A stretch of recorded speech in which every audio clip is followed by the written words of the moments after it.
Es ist soweit. Willkommen zum letzten Ramadan-Tag vom Jahr 2023. Es ist einfach so schnell um. Sagt nicht, es kam euch nicht auch so vor, als wenn es super schnell umging. Ja, heute ist der letzte Fastentag und morgen ist Bayram.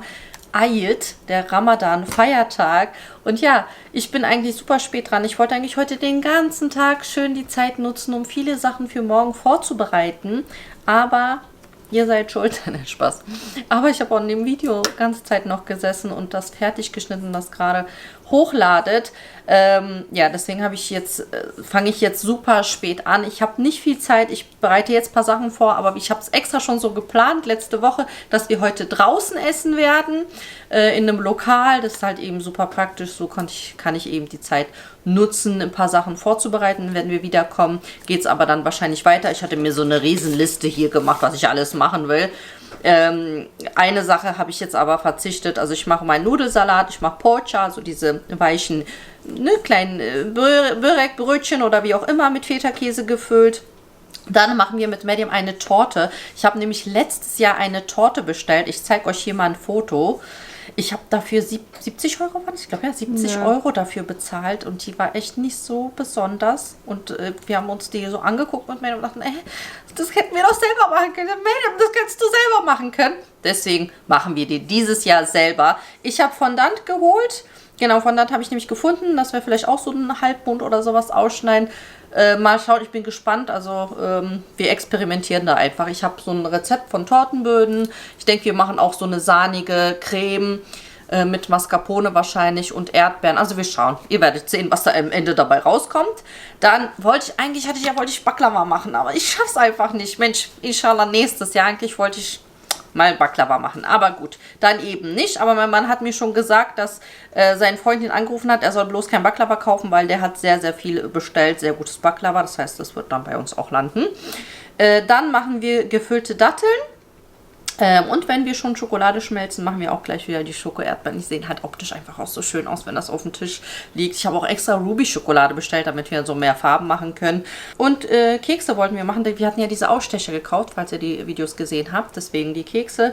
Mal schauen, was wir jetzt alles schaffen. Den Rest machen wir dann, wenn wir wiederkommen. Also los geht's. Wir fangen an mit dem Nudelsalat, denn der geht super schnell und er schmeckt auch sehr gut, wenn er eben schön durchzieht über Nacht. Medium hat hier schon Radieschen und Paprika klein gewürfelt. Radieschen sehr essentiell für diesen Salat.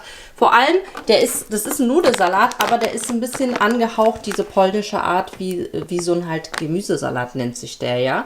Der polnische und nicht Kartoffelsalat, obwohl da Kartoffeln dabei sind. Deswegen mein Geheimnis ist halt einfach viel mehr Gemüse als Nudeln vom Verhältnis her. Und nimmt auch kleine Nudeln, das sind jetzt so Spiralnudeln, aber die sind halt sehr klein, nicht so dick. Dann Erbsen, Möhren, ganz wichtig, Mais, da werde ich jetzt nicht alles nehmen, das ist so eine große. Und Cornichons, auch ganz wichtig. Und dann, wie gesagt, Paprika, Radieschen. Ich mache eventuell noch frische Lauchzwiebeln. Ich mag das sehr, wenn die dann noch drin sind. Und dann, wird alles vermischt mit Joghurt und Remoulade. Ein paar Gewürze, zeige ich euch gleich. Aber wie gesagt, das ist so die Art, die ich so mache. Und der ist auch immer sehr, sehr beliebt bei uns. Gleich machen wir die Tortenböden. Da machen wir 2. Und dann können wir nämlich los. Ne, Ahmed, heute mal draußen essen. Dann können wir nämlich los und die können dann in der Zeit abkühlen. Dann machen wir die Torte weiter, wenn wir wiederkommen. Ich setze auch dann gleich im Thermomix den Teig für die Poğaça. Der kann nämlich dann auch bis heute Abend ruhen. Das mache ich dann auch nämlich vorm Schlafen. Und ja, mal gucken, was wir jetzt alles noch schaffen. Wir haben ja nicht viel Zeit.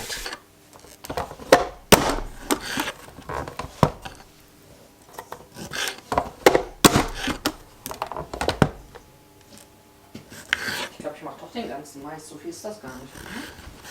Das ist so viel.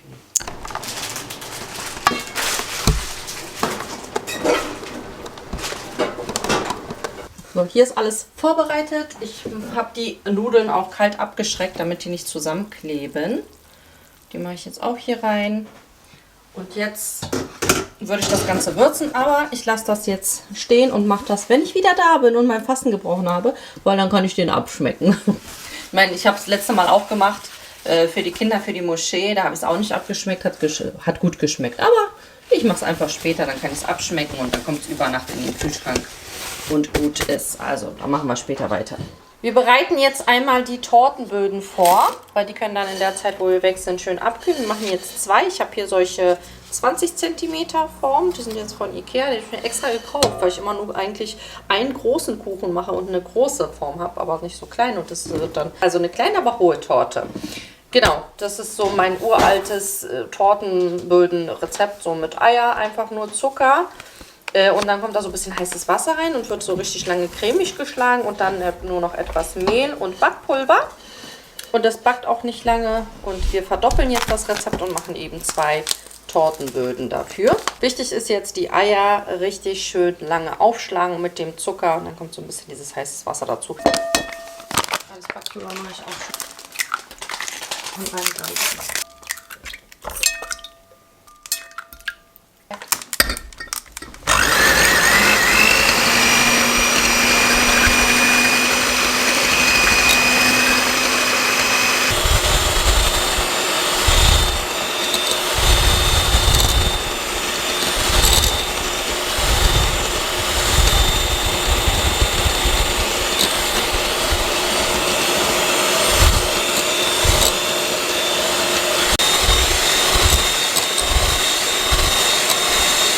Du musst gleich weiter mixen. Ich wollte nur einmal zeigen. Also das muss richtig, erst wenn es so richtig weiß schaumig ist, kommt jetzt nämlich ein paar Esslöffel heißes Wasser hinein. Ich weiß nicht warum, aber du musst gleich weiter mixen, Miriam.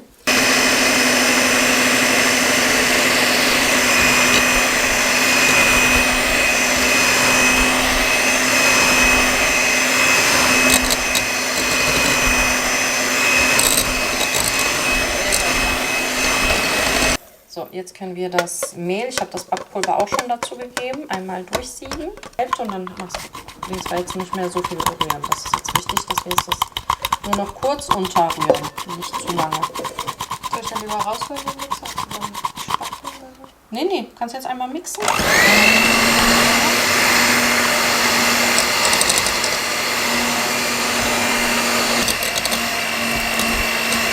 Und jetzt verteile ich das auf die 2 Formen. Ich versuche das mal gleichmäßig hinzukriegen. Ihr seht aber, das ist so eine schöne Masse. Das ist echt so ein richtig saftiger Tortenböden werden. So, jetzt nochmal dahin, dass wir das versuchen gleichmäßig wie möglich. Von der Seite.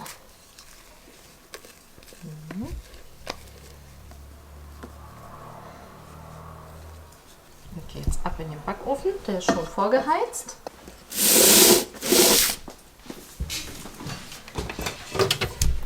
So.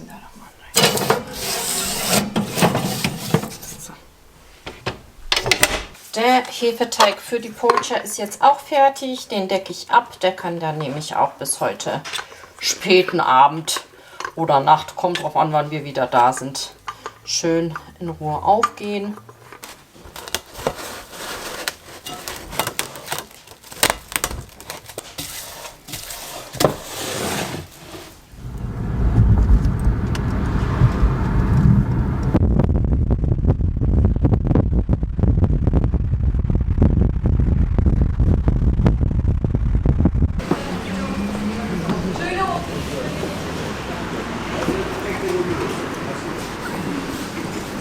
Selamun aleyküm. Herkes alsın. Tabağı al oğlum. Ortaya koy oraya. Allah'ım bunlar ne tatlılar böyle ya Rabbim civcivler gibi. Benim ikizlerim var gurur duyuyordur, gurur duyuyor. Aynen aynen. Ahmet.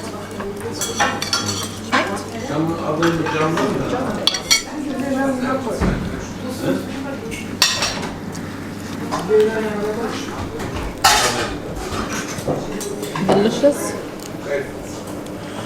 Was heißt?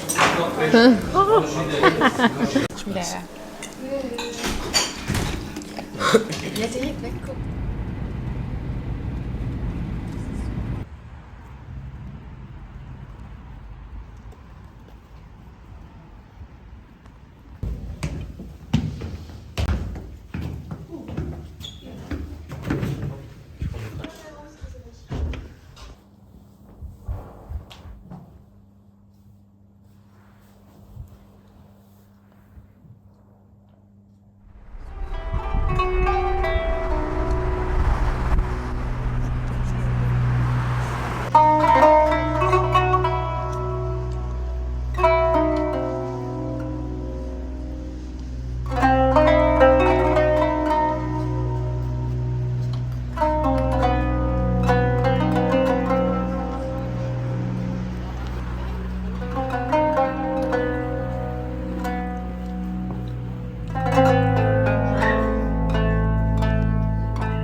So, Baklava für morgen ist bereit. Habe ich schon. Habe ich nicht gemacht. So, das sollte wohl reichen, ne? Sieht richtig saftig, knackig aus. Und was für eine Bäckerei ist das? Das ist einer der besten Bäckereien in Berlin. Ja. Und der wurde extra gemacht. Das ist normalerweise nicht für den Markt, sondern der wurde extra doppelt beschichtet. Ah, wow. Für dich extra? Ja. Sehr schön. Dann machen wir das. Soll man das mit was anderes zu machen, Ja. oder? Der würde jetzt draußen um die 140 Euro kosten. Er hat 60 Euro abgenommen. Oh, sehr gut. Aber gut, ich mein zweiter, schon gesehen. Mein Teig ist schön aufgegangen. Da machen wir die Pocha noch fertig. Nudelsalat mache ich noch fertig. Dann machen wir noch die Tortenböden. Boah, das ist so ein softer Ding. Das ist so richtig.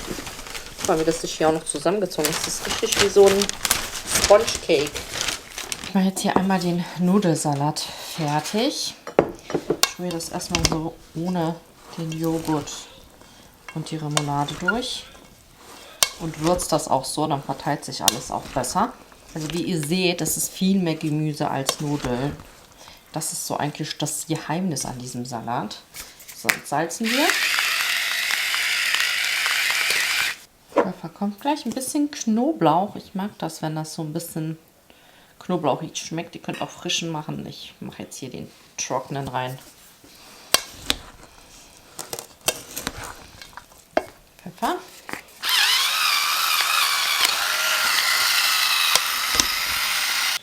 Joghurt, ruhig etwas mehr, damit das jetzt nicht so fettig ist mit der Remoulade.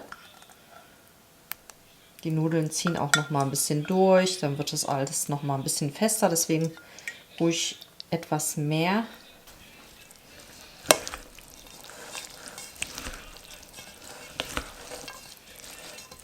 Ich glaube, ich gebe alles rein.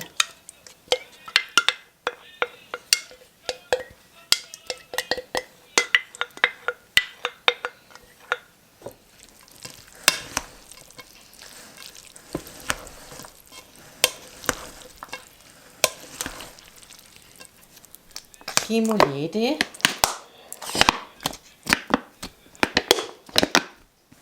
So. 10 kleine Schüssel.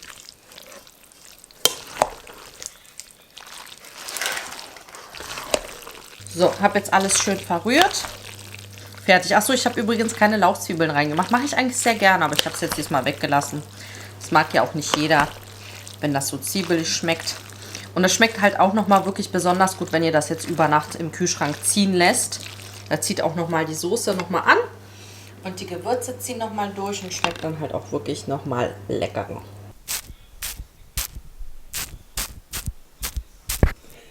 Hört sich mal witzig an, ne?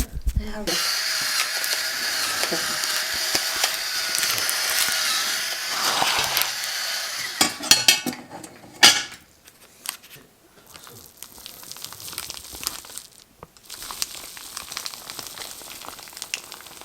Wow. Also für die Creme nehmen wir jetzt Quark, Mascarpone und Schlagsahne. Dazu nehmen wir ein bisschen Cinnamon, damit das auch schön fest wird. Und wir nehmen dann einen Teil davon weg von der Creme für die Außenschicht und in den Rest machen wir klein gewürfelte Erdbeerstückchen mit rein.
schon sehr fest.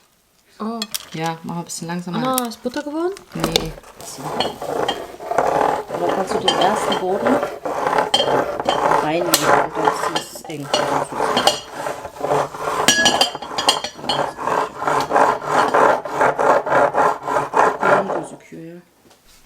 Wir legen das schon auf die Tortenplatte und mit Tortenring, dann kriegen wir die Torte auch schön gerade und glatt.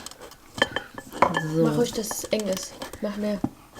Ja, 20 cm ist ja der. Ja, quetsch den ruhig ein bisschen. Quetsch, quetsch. Damit kannst du danach nochmal, können wir es quetschen. So.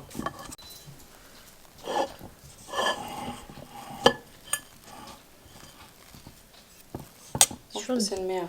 Sehr fest. Ja, es ist auch ein bisschen viel Sanapart, glaube ich. Ich weiß nicht, da stand auf der Packung, pro 200 Milliliter macht man 2 Teelöffel und ich habe halt gerechnet, was wir alles hatten. Ne? Wir hatten zweimal Schlagsahne A200 Milliliter, wir hatten zweimal Quark A250 und zweimal Mascarpone A250 und deswegen habe ich dann 12 Löffel gerechnet. Aber die waren vielleicht sehr groß. Egal, umso besser. Die wird dann schön stabil. Weißt du was, ist besser, wenn du das in Spritzbeutel füllst, oder? Und dann so hab ich auch aufspritzt. gerade überlegt. Ja. Ich habe ein bisschen Angst, dass wir zu wenig Creme haben.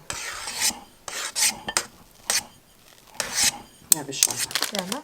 Ja, mal so ein bisschen, dann hat man so ein bisschen so ab und zu so ein Stück Schokolade. Ja, wir hatten das auch gemacht, weil ich schon. Ja, hat's geschmeckt? Ja. Reicht. Ein bisschen. So, dass man überall so ein bisschen was abkriegt, wenn man die schneidet. Doch, ich finde das ganz süß so. Die wird jetzt wahrscheinlich nicht ganz so hoch, weil wir jetzt nicht so viel Creme benutzen. Aber gut, wir will see.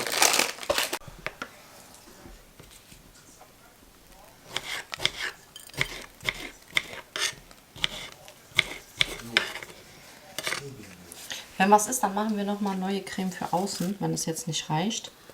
Und dann machen wir eine kleine Buttercreme oder so für außen. Ha? Ja. Ich kaputt machen. Soll ich doch vielleicht ein bisschen aufmachen? Nein, nicht aufmachen. Okay. Nee, das wird schon hoch. Ja, ich sag dir die ganze Zeit, das wird hoch. Okay. Nächste Birthday-Torte machen wir auch schöne, ne?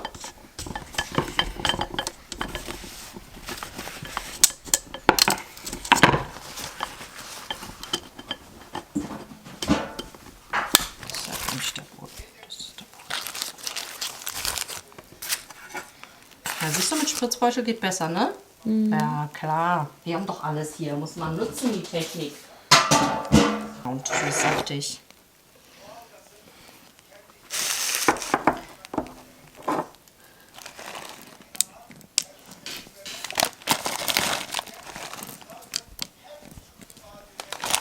Ja, leider habe ich die Zuckermenge nicht abgewogen, um euch das genau zu sagen. Ansonsten werde ich euch schon so das genaue Rezept so gut wie möglich in die Infobox schreiben, weil ich finde, die Creme ist richtig lecker geworden. Richtig frisch, nicht zu süß. Ich weiß gar nicht, wie viel Zucker das war. Vielleicht so ein halbes Glas ungefähr wieder. Könnt ihr dann selber ja abschmecken nochmal. Das wird eine richtig gute Torte. Mal gucken, wie uns die Deko noch gelingt, ne? Da bin ich gespannt. So, das ist der obere Deckel.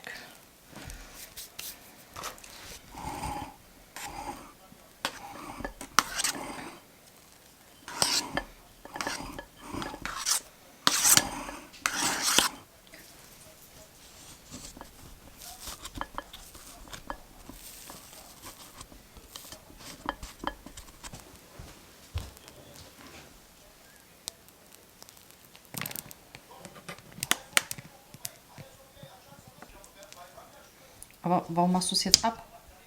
Ich mach's nicht ab, ich mach's hoch. Kannst du es quetschen?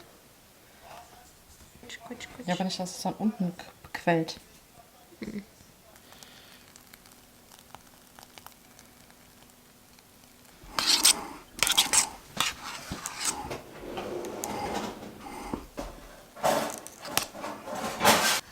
Ich hab voll vergessen. Ja.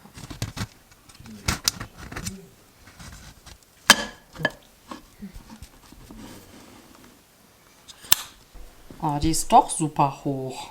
Ich dachte jetzt, die wird richtig klein, aber nein. So, jetzt kommt die schön über Nacht in den Kühlschrank und morgen machen wir dann außen. Ich denke, wir machen eine kleine Buttercreme. Und dann hatte ich hier bei Lidl gefunden, einmal Fondant. Gucken wir mal, was wir da rausschneiden. Ich hatte noch hier sowas gefunden. Ich weiß nicht, ob wir das noch vielleicht eine Schrift draus machen oder vielleicht die Creme damit einfärben. Weiß nicht, schauen wir mal.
Ist einfach ein Bett drin.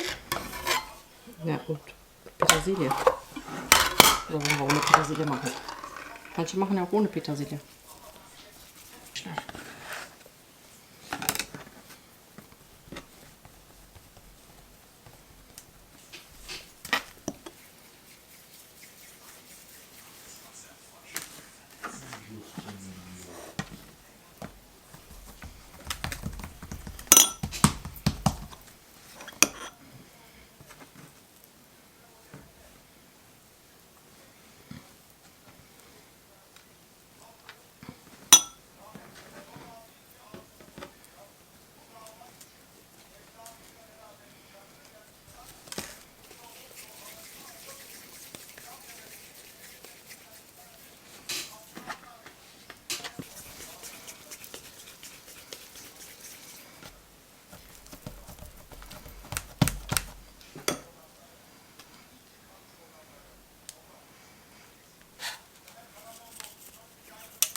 Guten Morgen.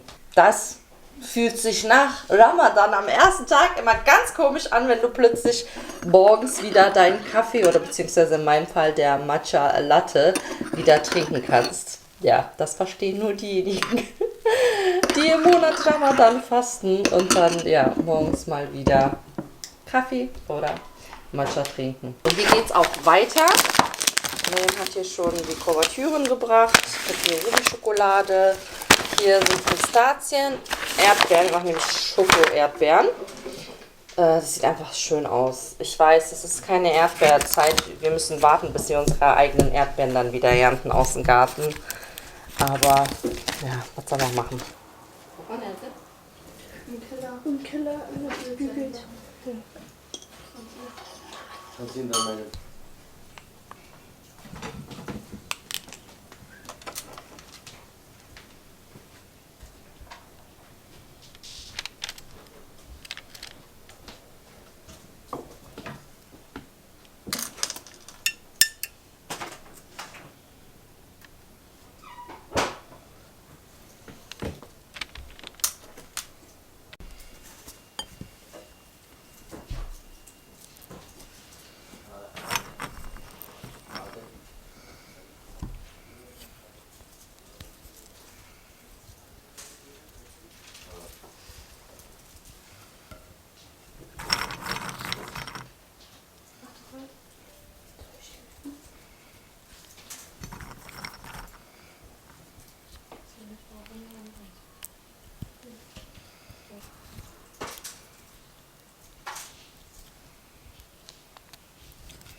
Was auch noch lecker schmeckt, wäre die Datteln mit so Mandelmus oder so oder Haselnussmus zu füllen.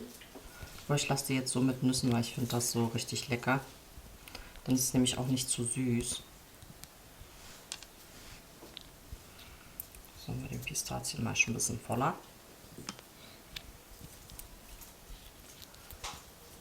So. Ich überlege, ob wir die komplett in Schoko tunken oder nur so ein bisschen so drauf machen. Weil das sieht auch so schön aus, dass man die Nüsse nämlich so rausgucken sieht.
Mach jetzt einfach mal. Ja.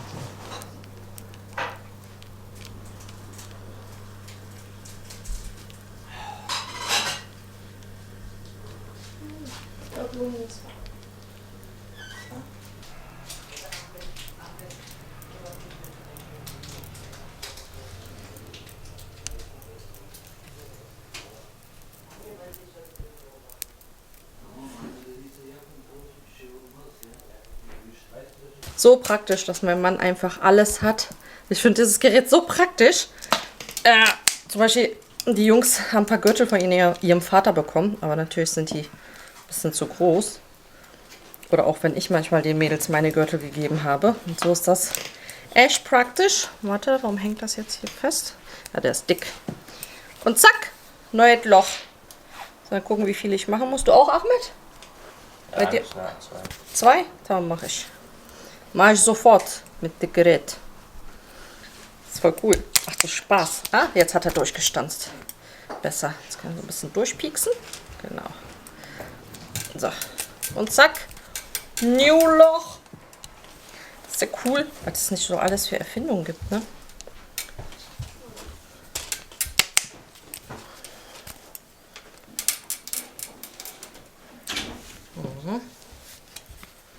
Eigentlich sollte hier nochmal Zartbitterkonfitüre rauf, aber jetzt haben wir keine Lust, nochmal welche zu schmelzen extra, weil wir haben noch so viel von der Ruby übrig. Deswegen machen wir das jetzt so. Aber ist auch schön. Oder soll ich da ein bisschen Pistazie gehackt drauf machen? Oh ja, das sieht gut aus. Hier noch ein paar gehackte Pistazien nochmal als Kontrast. Sieht so fröhlich aus.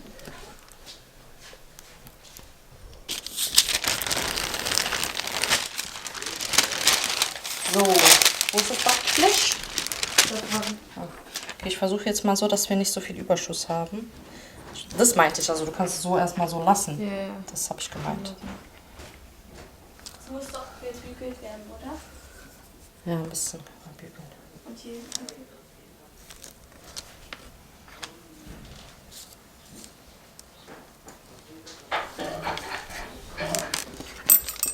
So.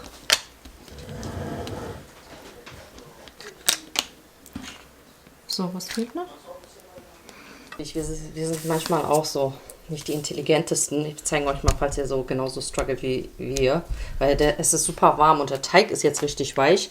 Wie ihr am besten jetzt diese, von da nach da bringt. Ich habe es ja mit der Teigkarte gemacht, aber Mirjam nimmt das so im Ganzen. Und dann bleibt dieses Ding noch drauf und dann löst sie erst die Form und macht das ab. Mann, jetzt sehen die richtig perfekt aus. Mensch. Warum ist uns das nicht früher eingefallen? Warte.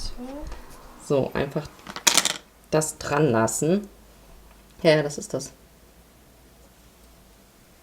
Muss es nur richtig rummachen. So.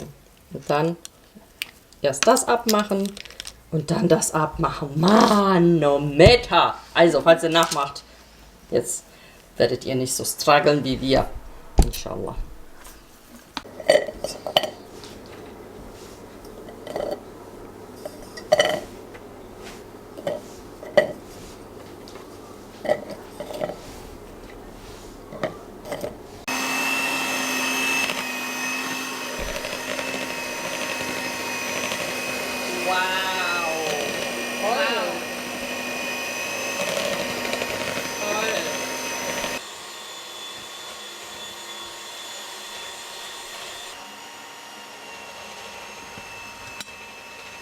Ich habe hier eine Buttercreme gemacht. Eine französische Buttercreme. Sehr, sehr lecker. Genau, also mit Butter, Ei. Ich habe das Ei erwärmt, so im Thermomix und so weiter. Oh, die wird so schön. Also, Bestellungen in Berlin werden angenommen. Mediums Tortenwelt. Gibt es dann erstmal nur 3 Torten zur Auswahl. Schoko, Erdbeer und Vanille, ja. Mehr nicht. Das sind sonst so viel für uns. Oh, ich glaube, die wird richtig schön. Mariam, ich sag's da, du bist eine perfekte Konditorin. Gebertin seni. Warum habe ich letztes Jahr 70 Euro bezahlt?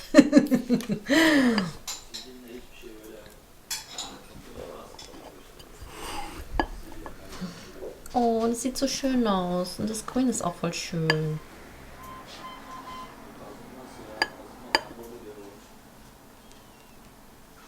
Oh, das sieht so cute aus. Also wir haben es wirklich so Naked Cake mäßig gelassen, dass es so ein bisschen durchscheint alles. Mit dem Grün und jetzt ein grüner Halben. Nicht falsch rum. Nein. Mond ist doch so. Ja, Ach ich so. mach gerade die Seite so. Jetzt fängst du schon an wie ich, ne? Mit Lokus und so weiter, ne? Eid Mubarak. Eid Mubarak. Na okay, da kannst du noch ein A draus machen. Ja. Oh, doch, das wird schön. Ey, super. Wow. Super. Vielleicht noch hier ein bisschen das Ja, A das mach ich weg. korrigieren. Aber sonst mega. Ich würde jetzt auch. Ja, man tendiert dazu, wenn man so eine Torte macht, tendiert man das. Ach, hier noch irgendwas, hier noch. Und dann irgendwann sieht die aber so kitschig aus. Simmer. Und wir lassen die jetzt so schlicht. Ein bisschen was Goldenes wäre noch schön gewesen, aber. Ne? Oder willst du noch irgendwas machen? Das sieht ja cute aus. Und das ist süß. Man dann noch so eine. Oh, haben wir keine Perle. So noch eine Perle reinstecken. Das wäre schön in die Mitte. Oder du nimmst noch einen hellen Klecks von der Creme und machst so einen hellen Punkt noch rein. Oh, süß. Oh, ich finde die richtig süß. Richtig hübsch.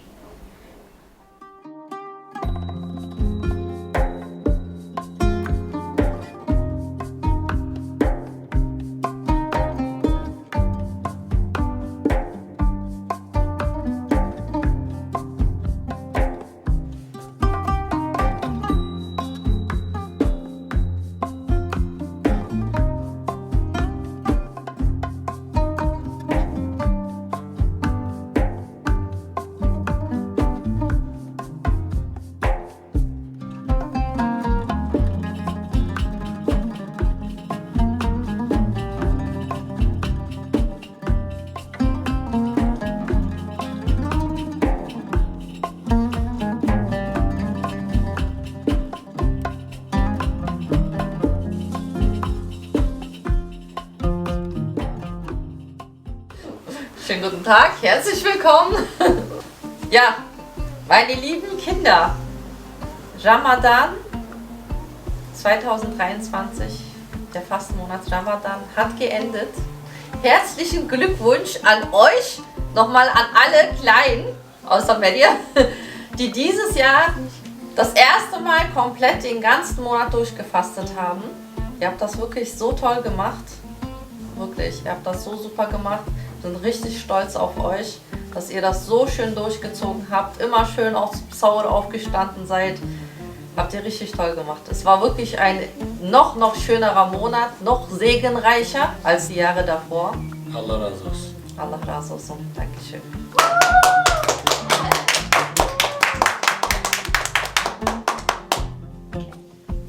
Ja, bitteschön.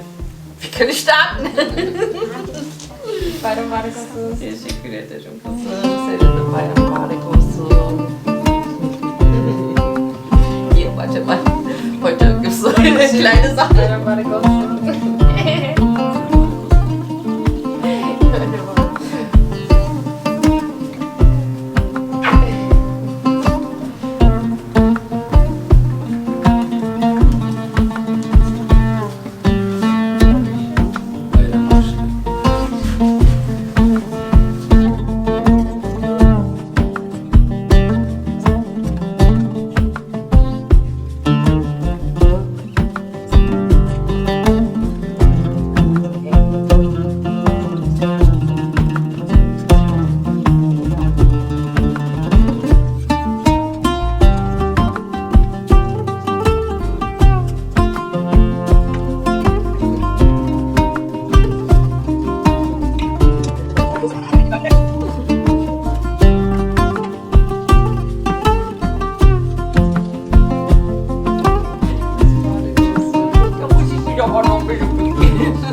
Doch, jetzt schon auf die Zehenspitzen.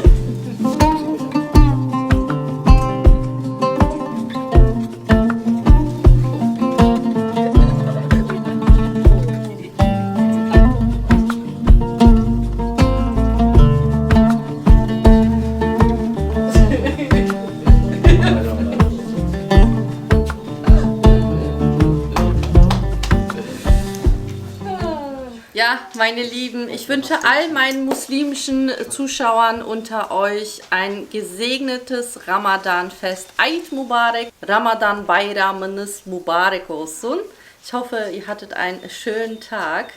Und ja, dieses Jahr war ein bisschen, keine Pakete, sondern Umschläge. Ja, die Kinder sind schon groß. Es passt nicht mehr, wenn ich mit meinen Süßigkeiten-Tütchen ankomme. Und Geschenke war schon die letzten Jahre sehr schwierig auszusuchen. Deswegen das Beste ist immer das, was wir gemacht haben. Und die Kids sparen. Deutsches Sprichwort, Wahres ist Wahres. Wahres. Die Kids können sparen auf Sachen, die sie sich ja, holen möchten oder holen sich selber dann was, wenn denen was einfällt. Das ist einfacher. Von daher, ja. Eigentlich ist es auch so, dass man zu Bayram, zum Ramadan-Feiertag eigentlich immer Geld bekommt. Bei uns war das so unsere Tradition, dass wir aber immer gerne Geschenke geholt haben. Aber wie gesagt, das war schon die letzten Jahre immer schwerer und deswegen, ja, war das jetzt einfacher.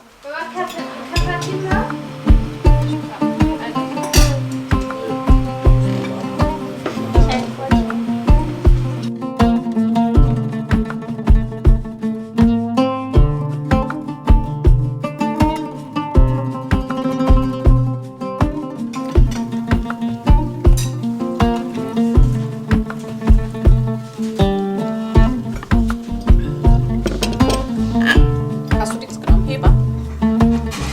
Achso, kannst du machen. Nee, eins. Du musst es sauber machen, das Messer dazwischen. Ups. Holt sich extra links. Langsam, langsam. Du musst richtig tiefer mit dem Messer. Ich glaube, du hast nicht richtig geschnitten. Wow. Oh. Du kannst ruhig schief legen, ne? Genau. Zeig mal die Torte von da.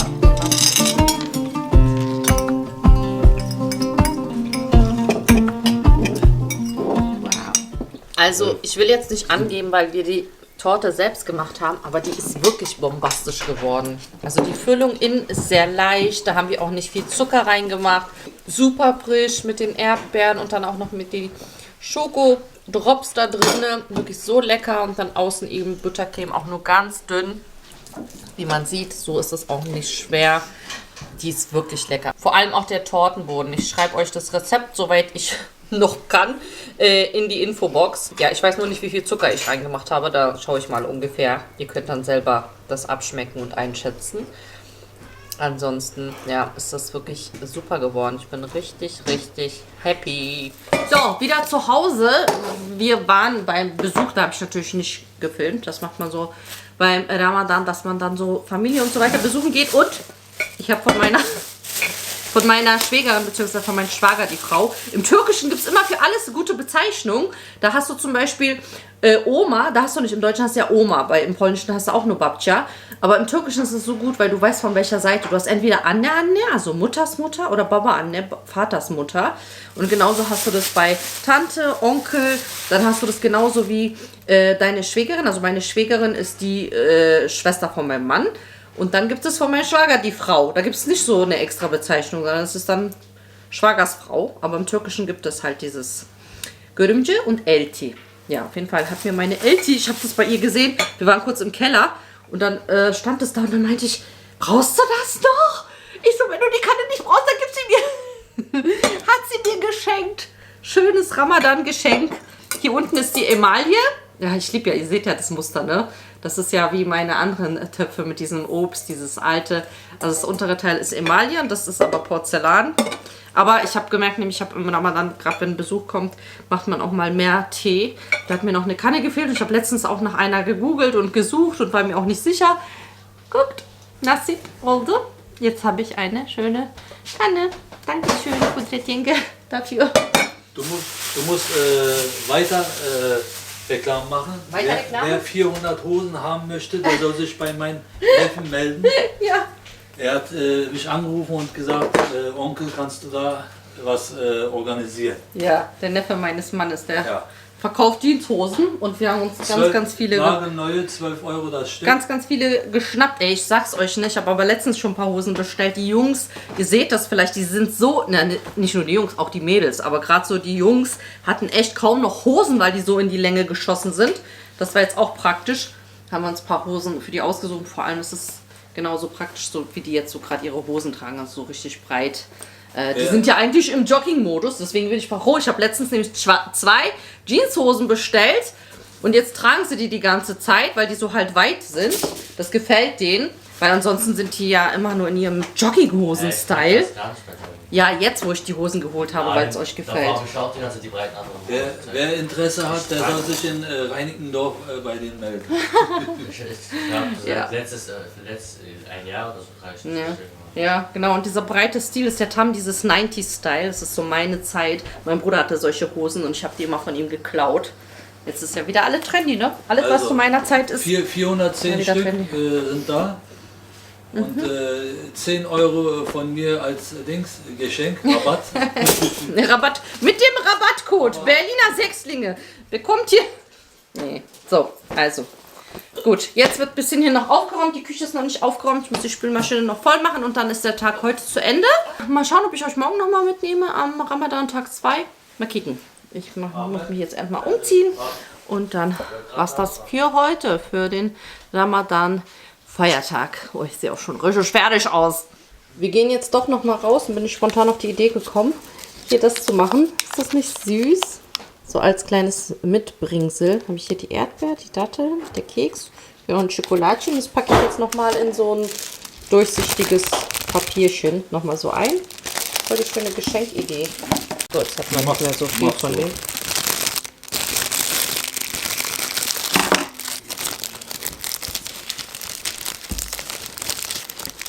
So. Die Katzen dürfen wir nicht vergessen reinzuholen. Ne? Wir müssen auf die Katzen gucken. So. Oh, das ist süß. Nächster Tag, zweiter Ramadan-Tag, Samstag. Ich habe mich gestern vergessen zu verabschieden. Heute nehme ich euch nicht mehr mit. Ich denke, das reicht von unserem kleinen Eindruck von unserem Fest. Ja, wir haben eigentlich immer 3 Tage Feiertag. Und ja, das ist so die Zeit, wo man dann auch viel Familie besuchen geht oder Besuch kommt hierher. Ja, das bleibt natürlich alles privat. Von daher hoffe ich, das Video hat euch gefallen von unseren paar Eindrücken aus unserem Ramadan-Fest für dieses Jahr. Ja, das war's, meine Lieben, von diesjährigen Ramadan-Vlog-Reihe. Ich habe das ja dieses Jahr so spontan gestartet und bin sehr froh, dass es bei euch gut angekommen ist. Und ja, inshallah sehen wir uns nächstes Jahr im Ramadan wieder. Wir sehen uns natürlich am Sonntag wieder, meine Lieben. Aber aus der Ramadan-Reihe war es das jetzt das letzte Video. Ich hoffe, das hat euch gefallen. Sorry, dass das Video wahrscheinlich ja nicht am Sonntag gekommen ist. Ich bin immer sehr, ich denke mir so, ja, ich lade euch Video am Sonntag hoch und dabei krepel ich hier die ganze Zeit ab. Wirklich, ihr wisst, ich bin immer ehrlich, ne? Und es ist mir super wichtig, weil wenn ich solche Kommentare lese, wo mir andere Mamas schreiben, ja, ich habe 2 Kinder und ich schaffe das alles nicht. Wie schaffst du das? Wie kannst du das?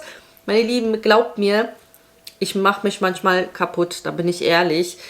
Ich brauche jetzt erstmal ein bisschen Ruhe. Das ist leider jetzt ein bisschen doof gelaufen, dass jetzt genau also ich habe erstens Fehler gemacht, dass ich genau die letzten Tage noch richtig Besuch noch eingeladen habe und viel gemacht habe und dann Ramadan-Vorbereitungen geputzt. Das ist ja, man schafft ja auch nicht alles so aufzunehmen, um euch so zu zeigen, wie stressig wirklich so eigentlich der Alltag ist. Muss ich mal irgendwie machen. Dann beauftrage ich mal ein Kamerateam, der hinter mir herrennt die ganze Zeit, wie das eigentlich ist. Aber es war jetzt auch ein bisschen doof, es ist genau in meine PMS-Phase gerade reingekommen alles. Und in der Zeit merke ich ja wirklich, mein Körper, der spricht so mit mir, ne? Ich weiß es ja mittlerweile. Mittlerweile habe ich meine Hormone gecheckt, ne? Weil, was soll man, wenn 20 Jahre mein Körper war nur mit Pille und hatte keinen natürlichen hormonellen Zyklus und ich muss erstmal, habe ich super lange, also ich habe 1 Jahr gebraucht, um zu verstehen, wie der weibliche Körper tickt und wie mein hormoneller Kreislauf funktioniert. Und jetzt habe ich ihn verstanden. Und deswegen, ich dachte, ich bilde es mir ein, dass ich während meiner Vorperiodenphase, der PMS-Phase, ich dachte, ich bilde es mir das ein, dass ich so viel Schlaf brauche und viel Ruhe und mich mehr zurückziehe und so. Nein, es ist wirklich so. Guck mal, ich habe das nicht gemacht. Ich habe so dicke Beine. Meine Füße sind so geschwollen. Ich weiß nicht, wann ich das letzte Mal so aussah. Wahrscheinlich in der Schwangerschaft oder so. Ganz, ganz schlimm. Also der Körper hat jetzt gerade richtig Alarm geschlagen. Also es ist keine Einbildung, dass man in der Zeit wirklich doch mehr Ruhe braucht. Und das habe ich wirklich so gecheckt. Deswegen war ja auch so dieser Flow von den ersten 2 Wochen, habe ich so gut Videos rausgehauen, weil das ist immer meine richtig aktive Phase. Da bin ich so produktiv, da bin ich so aktiv. Und dann geht es langsam so runter und dann kommen so 2 Wochen, die sind dann so ein bisschen, sind jetzt nicht ganz 2 Wochen, die dann schlimm sind. So ist meistens dann eine Woche, die dann so ein bisschen sehr down ist, nenne ich es jetzt mal. Aber wo es dann halt so ein bisschen abgeht. Deswegen, da könnt ihr immer sehen, so, wo ich super produktiv und aktiv bin und wo ich dann eher so ein bisschen bin. Und dann ist auch immer so, wo ich dann nicht so viel Lust habe zu vloggen. Ja, gut. Lange Rede, kurzer Sinn. Ich verabschiede mich bei euch. Ich hoffe, ja, das Video hat euch gefallen. Wir freuen uns natürlich über jeden Daumen nach oben und wenn ihr den Kanal abonniert. Und ansonsten aktiviert die Benachrichtigungsglocke, um das nächste Video nicht zu verpassen. Das kommt dann inshallah wieder am Sonntag. Und ja, vielen Dank fürs Zuschauen und bis zum nächsten Mal.